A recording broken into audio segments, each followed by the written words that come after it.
Cool, Alex. So today I wanted to discuss quite a broad theme, but I'm sure you can, make it niche for us. But I want to talk about the school of life and adapting to a changing world. And to get right into it, this question I have for you is, in your life, how important has the school of life been regarding how you approach your job, your tasks, and your engagements in your personal relationships as well? Mm. That's a very interesting question. I was thinking to myself, the school of life, school, you look at things from a theoretical perspective, and life tests you in a practical perspective. The beauty of the school of life is that when you learn something in that environment, it's proven to be true. So you're no longer operating in the realm of theory, right? So I'll give you a great example of the school of life theme. Um, I studied accounting in Stellenbosch. I was decent academic. I didn't fail anything, which was great. I went into the work environment and I encountered a broad spectrum of people. Some who were strong academically and some that were academically challenged, took a bit of a scenic route to get there. And the observation that I would make, which I found very interesting, as the people who were most competent that I ended up working with were those that were not so much academically inclined, but in the school of life, they were thriving. So to answer the question, how important is the school of life and how much have you learned from it? It's so important because you're no longer operating in the realm of theory. It's now truth. And the school of life tests you according to that. So either you're good or you're not good. Either you're right or you're not. We don't have to Yeah. debate. It just is the truth. I'd love to hear your thoughts on it and whether it's been the same for you. But yeah, that's Yeah. my experience. Yeah.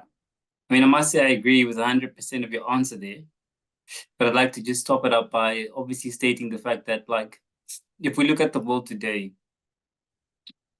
not to discount the value of education, Mm, but the reality is that a lot of dropouts, especially in America and China, have been some of the creators of the biggest companies in the world today.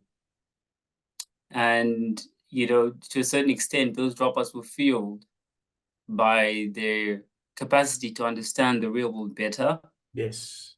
than the average, and through that, have the confidence to attack it without the certifications from the educational institutions that qualify you to do a certain task.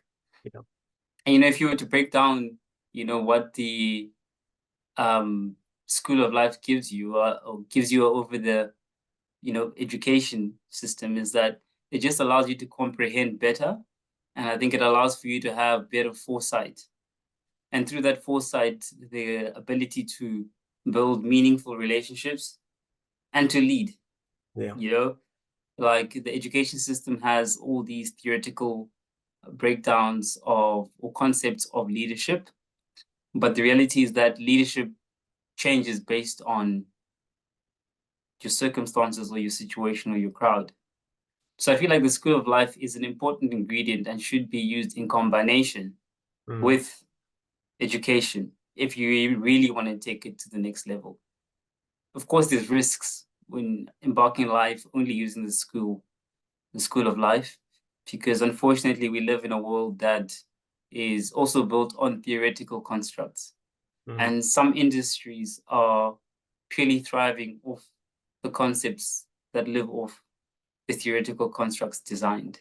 mm, So I think it's a mix of both. But I think the higher you go in life, and the higher you go in society, the school of life becomes a lot more applicable in order for you to progress and really make an impact, um, to not only those you're working with, but those who are following you.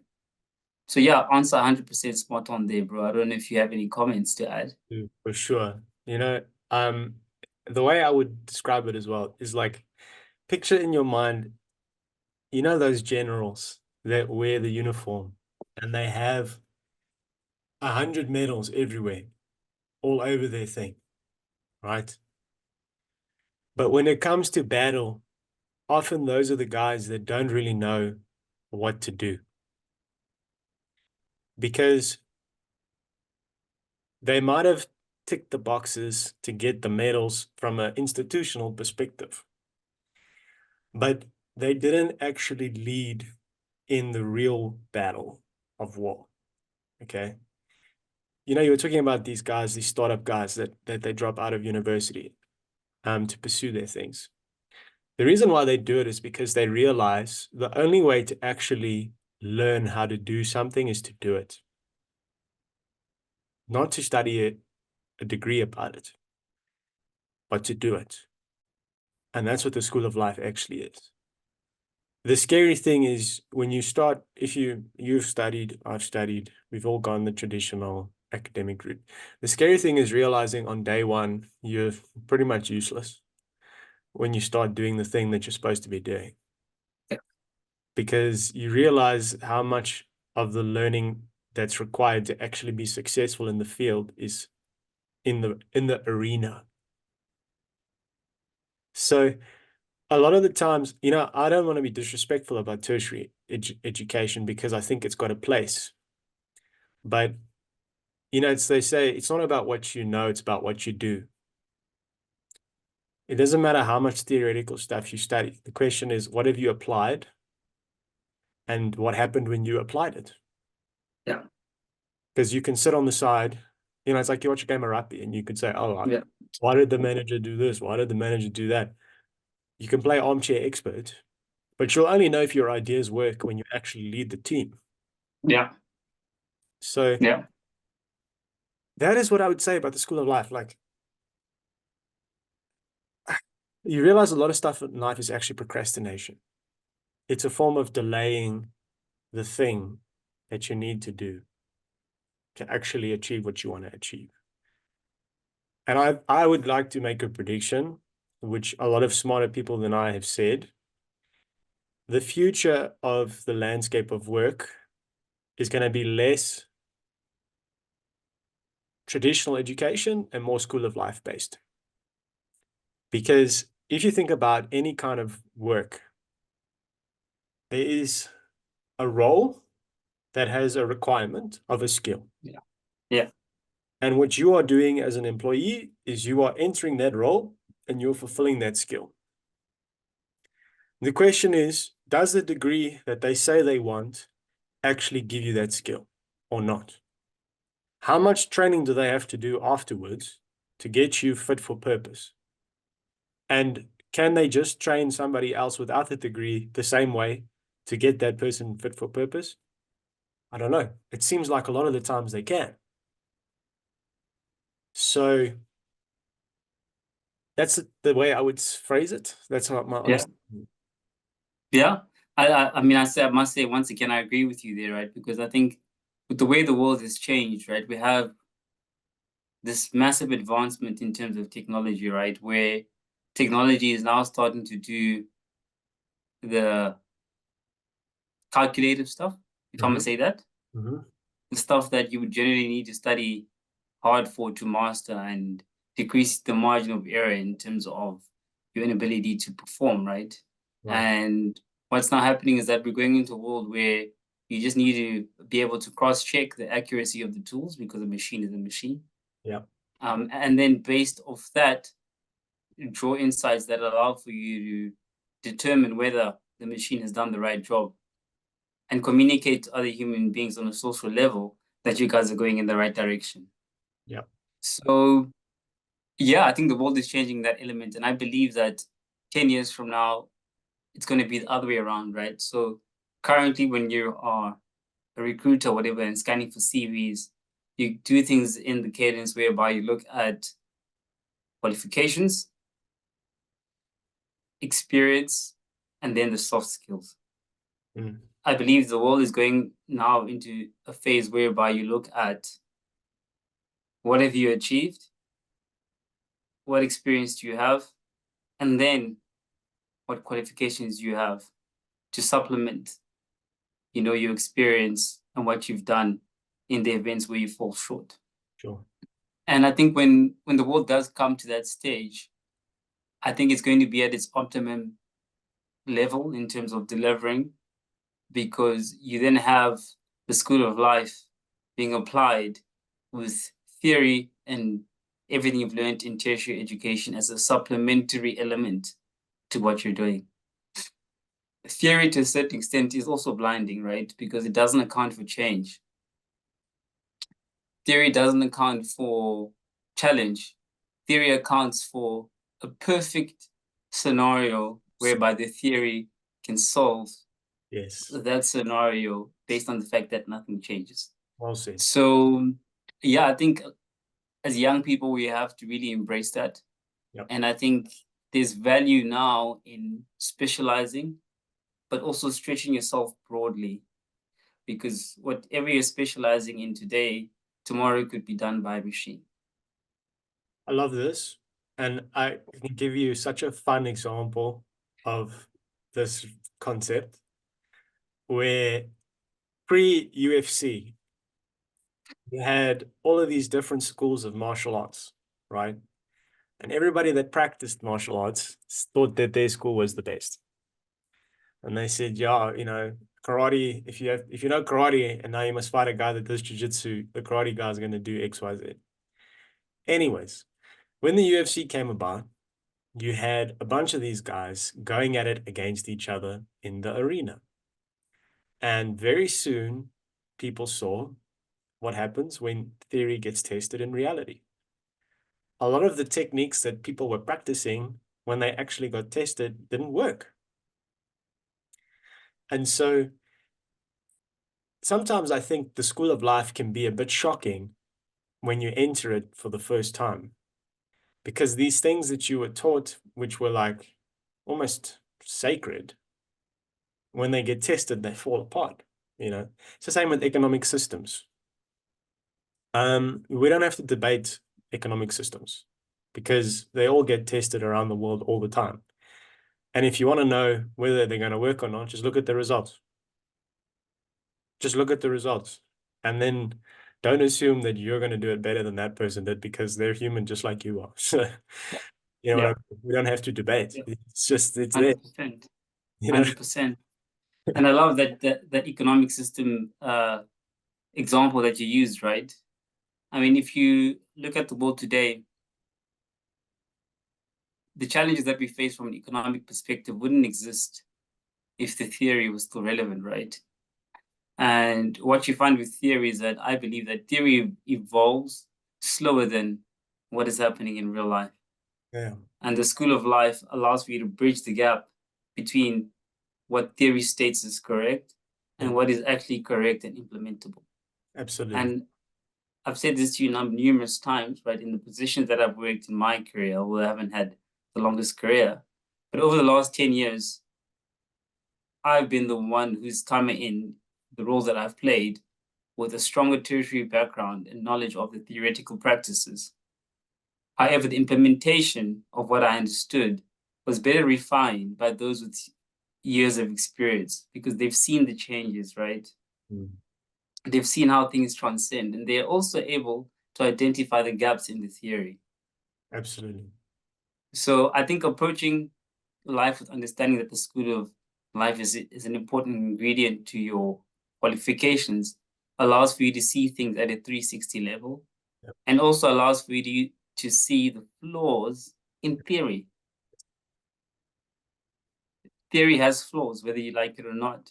If the world didn't change, theory would solve everything, yep, right? But as the world has evolved, the theory needs to evolve just as fast, but that will never happen. Theory will always be a step back. So the main message that I'm just trying to send here is that what you study and what you learn in the education system will not always be valid forever.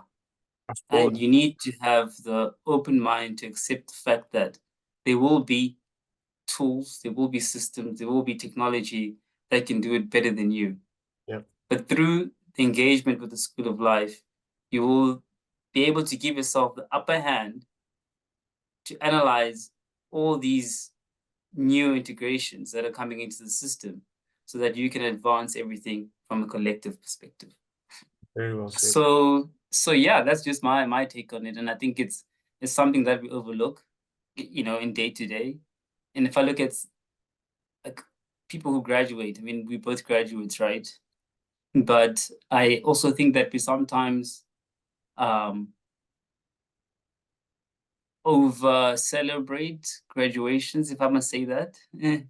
Absolutely. Um, because when you graduate, you're not finishing anything, you're just starting.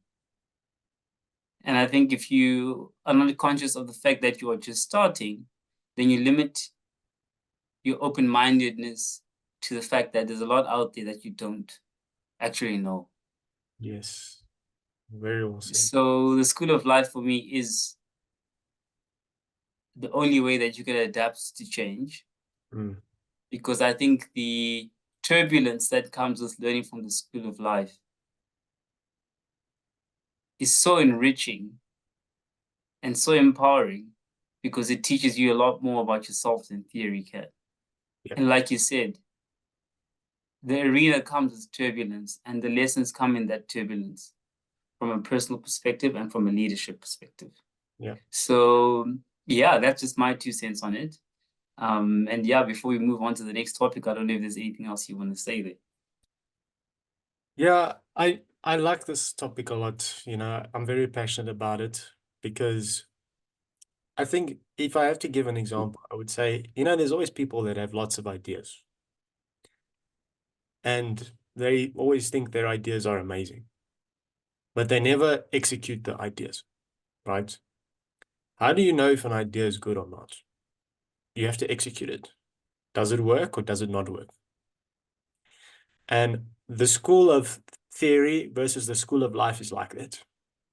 For me, the school of life is the execution of ideas that you get exposed to in the school of theory. And I think it's dangerous for people when they get into the school of theory and they stay there for too long because it's very comfortable and you spend a lot of time talking about stuff that sounds nice, but you're never responsible for executing it. Yeah, So, yeah, just in my personal experience, the sooner you can get into the realm of execution, trial and error, cause and effect, witnessing results and reality, the better you're going to grow in life. It's the same, like imagine with gym. You can watch all the YouTube videos you want about benching, and you can study the technique and you can say, this is what you must do, da da da da da. But if you never bench, you don't know shit. yeah, So, 100%. 100%. And I mean, it goes back to the concept of stress testing.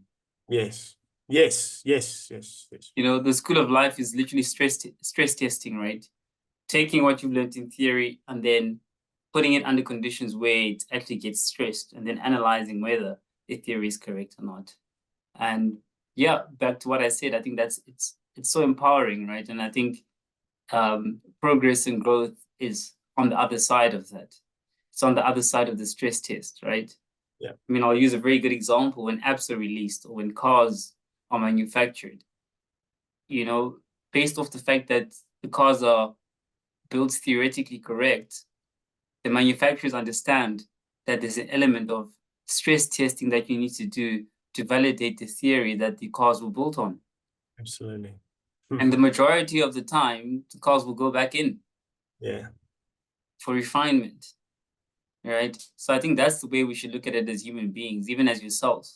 Mm. Sometimes you might feel fully equipped to do certain tasks and stuff like that, but if you're not going to allow yourself a buffering phase of stress testing where you're open to failure, you're open to being criticized, you're open to discovering things that you didn't know, then the theory actually goes in vain, I agree. because theory is meant to be built upon, right?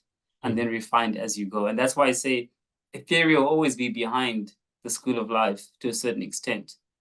Um, because unfortunately theory itself cannot be put in the real world every day. It is you as an individual who takes the theory into the real world and then comes back to refine the theory. So Yeah. both are objective and they're separate. Yes. But I think the amazing thing about being a human being is that you're in the middle of theory and real world. And it Absolutely. is you who takes the theory into the real world and then makes judgment to improve it. So we all have the responsibility of proving theory wrong. Yes. Yes, that's I think that's how the world has advanced, right? true. The continuous provocation of theory Hmm. and the ambition to prove the theory wrong so that you can improve it. I like And that. that's, yeah, I think theory, I was thinking while you were saying that, I was like, if you think about it, theory is basically a record of what's been done before and a series of hypotheses that have been based off of that record of historical things. yeah, Like you were saying, we have a responsibility to evolve the theory by testing those ideas that's built off of what happened before. yeah, That's it. yeah, That's yeah, basically all it is. yeah. And that's evolution, right? That's how society evolves. That's how technology evolves. That's how your relationships evolve. It's Absolutely. literally based off the fact that you're taking what you know from the past, implementing it, and then identifying the gaps so that your theoretical basis becomes more accurate as you grow and develop. 100%. Smashed them. I think we blixened that thing out of the park. When you practice it, it's easier to speak about it, right?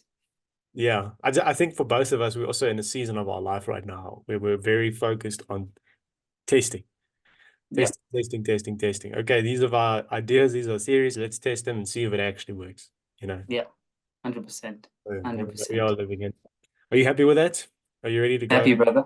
Okay, the second one, I don't think it's going to take too long to work through it. I just wanted to ask you about the nature of faith and how it's applied in your life. And you take that wherever you want to go with it, whether For religious, sure, secular, practical theory, it's your baby. Go for it. for sure, for sure. So for me, faith is self-belief. I can't simplify it anything any further than that. I think things like religion make it easier to apply because it puts God into the picture, Hmm.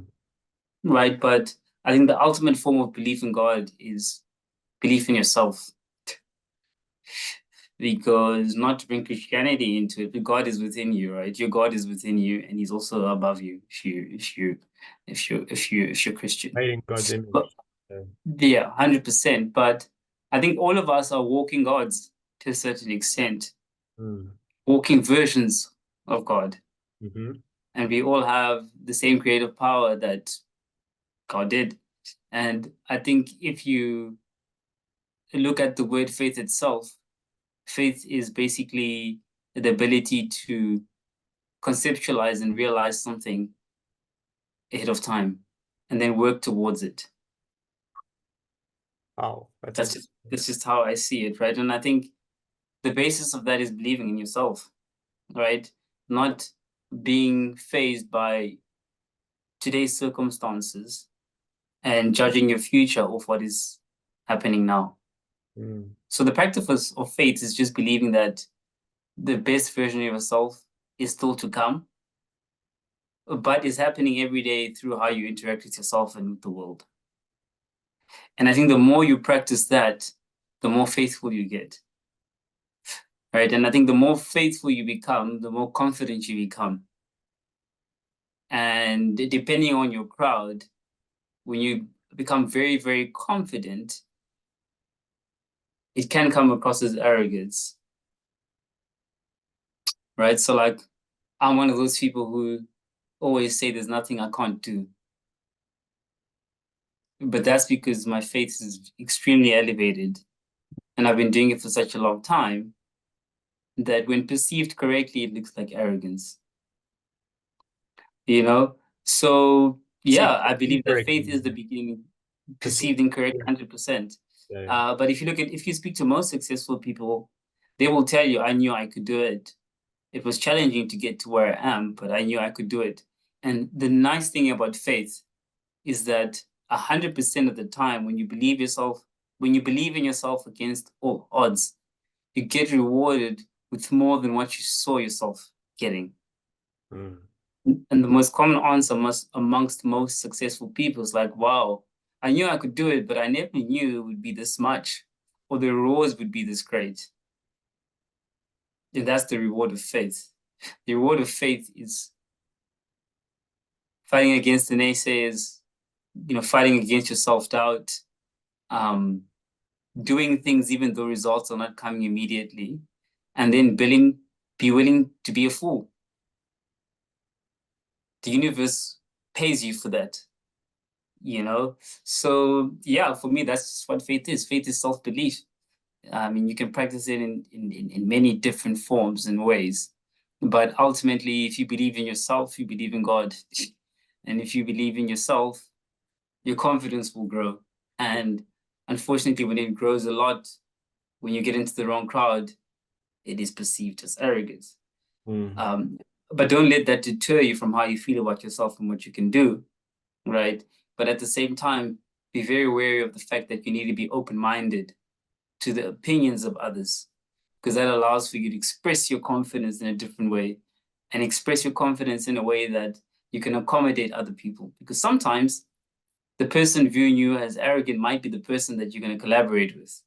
It Mm. might be the person that's going to give you the opportunity. It Mm. might be the person that's going to teach you something, you know? So just watching your confidence to a point whereby it doesn't turn into ego is extremely important. Um, but yeah, to get straight back to the point, for me, faith is self-belief. And yourself? I think you knocked that one out of the park, I gotta say. Um, if I can add some complementary things to what you say, I think faith is a belief in something that you don't necessarily see right in front of you yet, right? I think back to, not to get too religious, but like, you think back to the apostles and Jesus. Those guys didn't really have faith because they saw miracles happening right in front of their eyes, and it had to happen a couple of times before they actually acknowledged that he was, Jesus. Yeah, We don't have the luxury of that, we don't get to see him for doing it sure, in front of us. So if we believe for in it sure, because we have faith, for sure. you look at the nature of goal setting. Goal setting, you are essentially creating something that doesn't exist yet, whether it's a better version of yourself or getting to a certain place or being with a certain person or anything of that nature. So it requires faith. And if you don't have faith, you'll never achieve anything that doesn't exist yet. And so you will never grow. Mm. So I would add to your thing where you say, faith is self-belief. I would also say faith is a belief that good will come from doing things. Good will come. The result that you want will come from your actions, even if you might not see it right now. I mean, that is the Yeah, essence of delayed gratification, right? Faith is also a key part of sacrifice. Why do you sacrifice? You're saying, I'm giving something up today because I believe that what I will receive in the future is greater than the thing that I'm giving up today, yeah, yet time or energy or anything.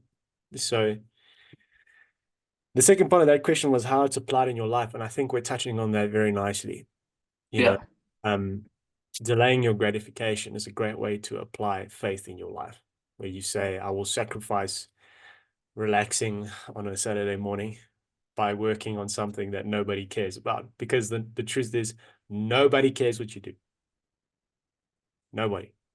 yeah, And I yeah. actually wanted to share something with you that I was writing the other day, which I think speaks nicely to this.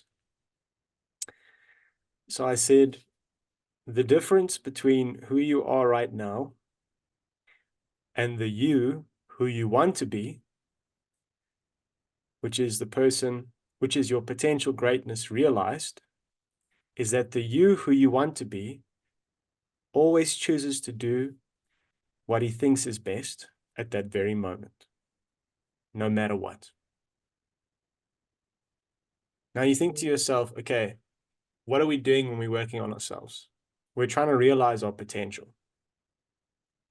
How do you realize your potential? You realize your potential by doing what you honestly think is the best thing to do at every moment of your life, Yeah. which is harder than it sounds. Because a lot of the times you know what you must do, but you don't want to do it because it's so Yeah, uncomfortable.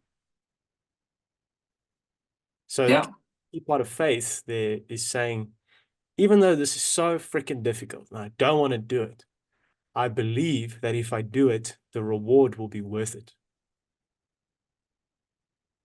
Cool. So well said. And I mean, if you think about it, right, I think based on what you said there, you know, believing something will happen that only you see, obviously is defined as faith, but it's also about understanding that every action has a consequence, right? And number two, it's also about understanding that nothing you do goes in vain. Yeah. For every action is an equal and opposite reaction. Yep. Right? When you take a basketball and you bounce it down, it comes back up. Yeah. Right. And that's a very fundamental basis of pursuing action in life. Mm. The only thing with life, though, to use the basketball comparison, is that when you bounce a basketball, you expect it to come back up immediately. Right. But life is a little bit different. You know, there's seasons, there's challenges, and everything doesn't happen in a perfect way. Yeah. Right. I think the universe is designed in such a way that things happen to you for the best of you, to develop you, to grow you, right? And if things happen perfectly every single time, then you just wouldn't grow, Yeah. right? So faith is also being able to accept the fact that not everything you do will give you the results that you foresee happening, right? But through persistence and through the willingness to fail, be a fool, continue doing the action without the results, will you then develop and then get more than what you foresee yourself happening. And that's what they call not losing faith. Not losing faith is basically being not disturbed by the challenges that you face because not everything is happening perfectly. Yeah. And that's why we call it life, Yeah. because it's not perfect. Yeah. You know, a life comes with, uh, life is designed in such a way that you have to face challenges. And if you look at nature, there's seasons. Yes. Every season is not exactly the same. You know, they might happen around the same time frame every single time, but at the end of the day, you just have to be able to maneuver it. And if you think about the tasks that you take and the faith that you apply to those tasks, sometimes you have a brilliant idea, right? But you're starting this idea in winter, as Mm. an example.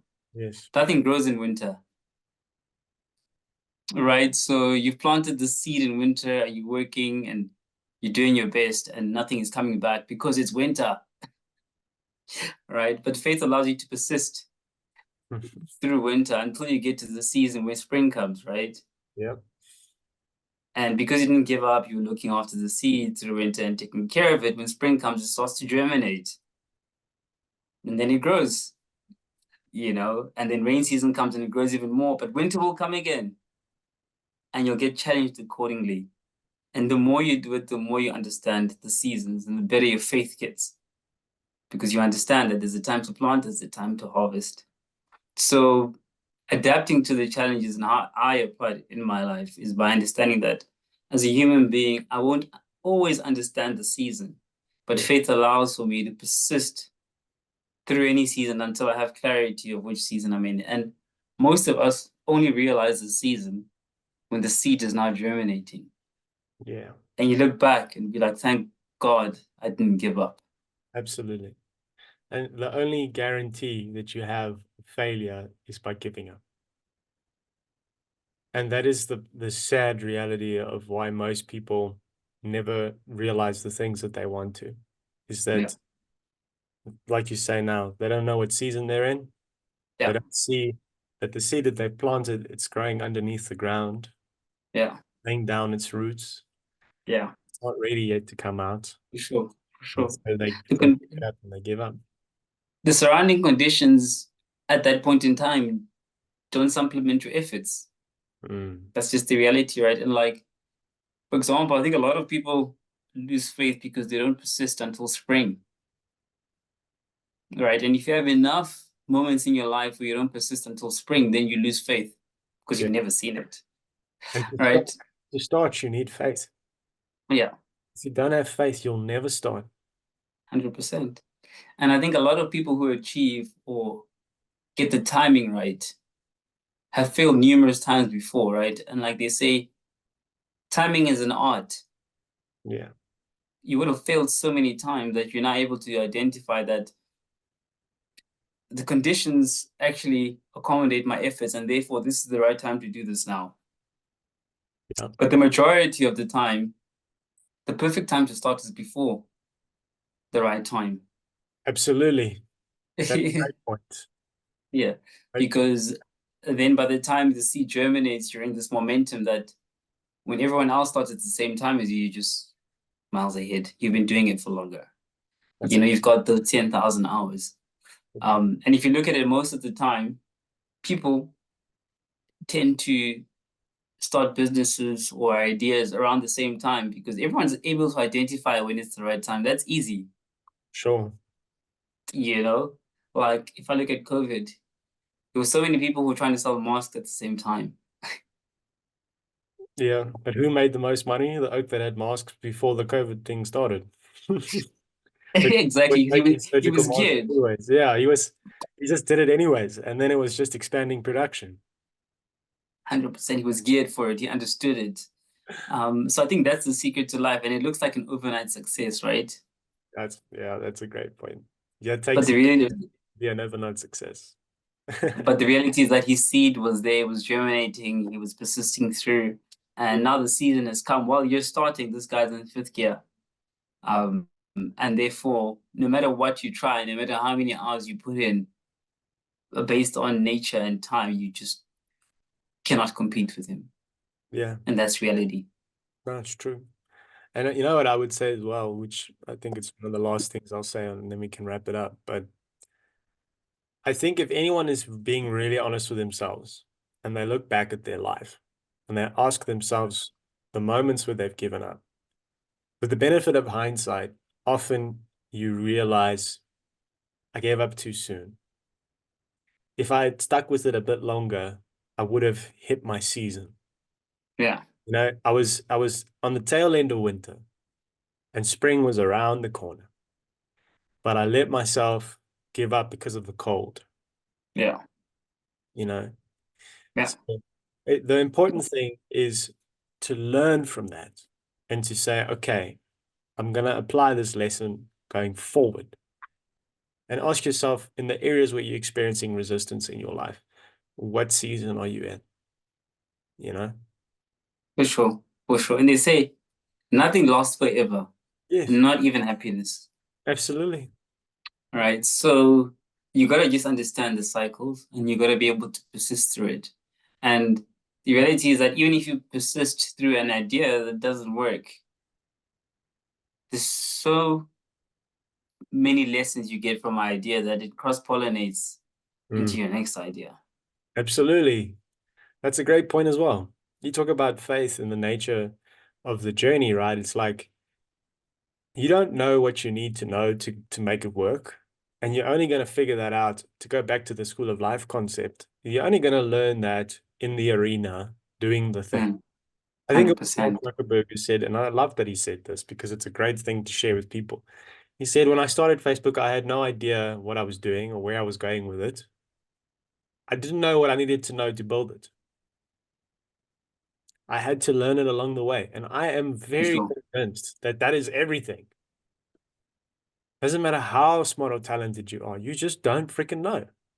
And a lot Yeah, of the times, the idea that you had on day one and the thing that works on day 1000 are dramatically different. for sure. For So you try sure. it and you're like, oh shit, I actually don't even like doing this, but I like For this. sure. And then you For go off in sure. that direction. And that goes back, right, to close it off quite nicely to the school of life topic that we started with, right? Mm, The school of life allows you for you to refine things mm, in such a way that the environment that you're practically and really living in can accommodate it. absolutely. So that's it too, right? It's a plug. It's got to fit in the plug in order for you the electricity to go through it. And I think that's the construct of any idea in life. Like, how do you take what you're doing and get it to fit in the plug so that the circuit can go around? And most of the times, like trying to get it in the plug, right? And the minute you get it in is when everything now just takes off.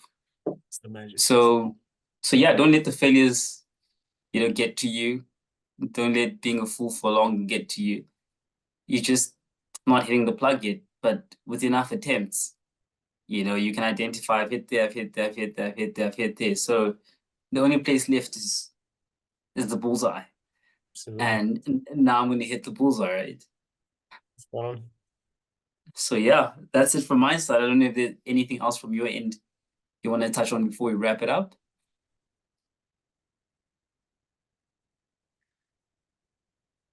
I would just say to people, if you are feeling hopeless, feeling that you've tried and you've tried and you've tried, and you don't think that things are going to work out for you, what I would just say is, well, you don't know what tomorrow holds. You don't know what opportunities are lying there for you. The only guarantee that you have is that if you stop trying, nothing will happen. So even if you got to look at it from a purely like theoretical or critical or intellectual perspective, logically, your only option is to have some faith.